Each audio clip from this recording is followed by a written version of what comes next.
صحیح بخاری کی روایت، حضور صلی اللہ علیہ وسلم نے ارشاد فرمایا بنی اسرائیل کے 3 لوگ تھے، وہ سفر کر رہے تھے تو اچانک موسم خراب ہو گیا، بارش ہونا شروع ہو گئی، طوفان آ گیا۔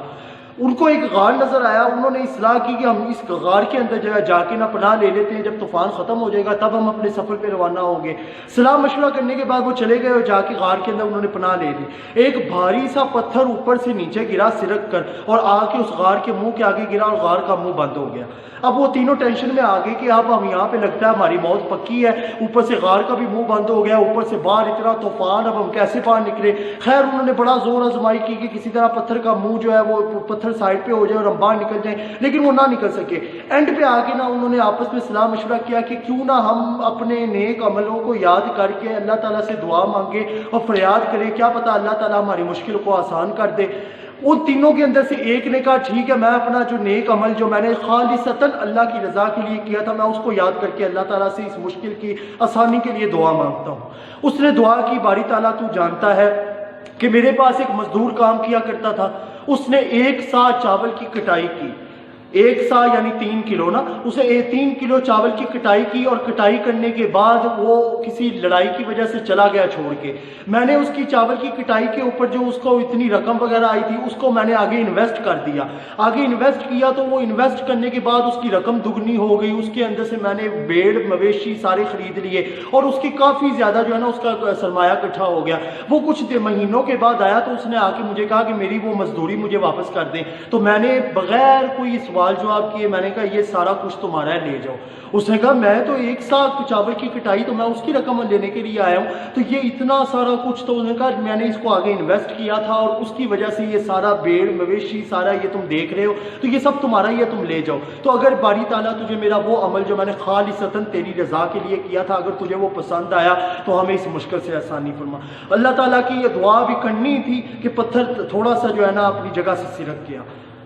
دوسرے نے دعا کی، اس نے کہا باری تعالیٰ میں اپنا ایک عمل تیرے سامنے رکھنے جا رہا ہوں جو میں نے خالصتاً تیری رضا کے لیے کیا تھا۔ ایک مرتبہ میں رات کو آیا اور میں روز اپنی ماں باپ کے لیے دودھ لے کے آیا کرتا تھا، ان کو پلاتا تھا تاکہ وہ کمزور نہ ہو جائیں، پھر بعد میں میرے بیوی بچے باقی سارے پیتے تھے۔ تو ایک رات میں آیا تو وہ سو چکے تھے، ادھر میرے بیوی بچے جو تھے وہ بھوک کی وجہ سے بار بار کہہ رہے تھے کہ ہمیں دودھ دے ہمیں دودھ دے، تو میں نے ان کو منع کر دیا کہ میں تب تک تم لوگوں کو دودھ نہیں دوں گا جب تک میرے ماں باپ دودھ نہیں پی لیتے۔ لیکن جب میں ان کو دودھ دینے کے لیے کمرے میں گیا تو وہ آرام فرما رہے تھے، میں نے ان کا انتظار کرنے لگا اور فجر کی اذانیں شروع ہو گئیں، یہاں تک کہ میں ان کا انتظار کرتا رہا۔ وہ اٹھے، میں نے ان کو دودھ دیا، انہوں نے جب سیر ہو کے دودھ پی لیا پھر جا کے میں نے اپنے بیوی بچوں کو دودھ دیا۔ تو باری تعالیٰ اگر میں یہ خالصتاً جو میں نے تیری رضا کے لیے عمل کیا تھا اگر تجھے پسند آیا تو باری تعالیٰ اس کو قبول کر اور ہمیں اس مشکل سے نجات دے۔ ابھی یہ دعا کرنی تھی، پتھر تھوڑا سا اور سرک گیا اور ان کو آسمان کی روشنی اور ان کو وہ نظر آنے لگ گیا ہلکا ہلکا۔ اب تیسرے نے دعا کی، کہا باری تعالیٰ میرا ایک عمل جو میں نے خالصتاً تیری رضا کے لیے کیا تھا وہ یہ تھا کہ مجھے اپنے چاچے کی جو بیٹی تھی وہ بہت پسند تھی،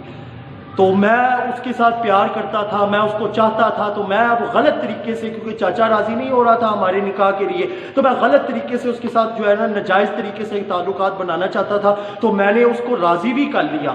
اس نے مجھے کہا کہ تم اگر مجھے 100 اشرفیاں لا دو تو میں راضی ہو جاؤں گی، اور میں نے وہ 100 اشرفیاں حاصل بھی کر لیں اور 100 اشرفیاں اس کو دے کر میں نے اس کے نفس کے اوپر قابو بھی پا لیا۔ لیکن جب میں اس کی دونوں ٹانگوں کے درمیان بیٹھا اور غلط کام کی طرف جانے لگا تو اس نے مجھے کہا کہ اللہ کے خوف سے ڈرو، جو مہر اللہ تعالیٰ نے مقرر کیا اس کو ناجائز طریقے سے تم کیوں کرنا چاہتے ہو؟ کہتے مجھے وہیں پہ تیرا خوف آیا اور میں نے وہیں پہ اس کو وہ 100 اشرفیاں بھی معاف کی، اس سے وہ بھی واپس نہیں لی اور اس کے ساتھ میں نے کوئی ناجائز طریقہ بھی نہیں کیا۔ تو باری تعالیٰ اگر تجھے میرا یہ عمل پسند آیا تو ہمیں اس مشکل سے نجات دے۔ تو پتھر سرک کے سائڈ پہ ہو گیا اور غار کا منہ کھل گیا اور وہ تینوں اپنے اپنے راستے کی طرف چل پڑے۔ اللہ تعالیٰ سے دعا ہے اللہ تعالیٰ ہمیں بھی خالصتاً اللہ تعالیٰ کی رضا کے لیے ہی نیک عمل کرنے کی توفیق عطا فرمائے تاکہ مشکلات کے اندر ہمیں بھی آسانیوں کے ساتھ سامنا کرنا پڑے۔ آمین۔ انشاءاللہ اگلی ویڈیو کے اندر پھر سے آپ سے ملاقات ہوگی، تب تک کے لیے والسلام علیکم ورحمۃ اللہ وبرکاتہ۔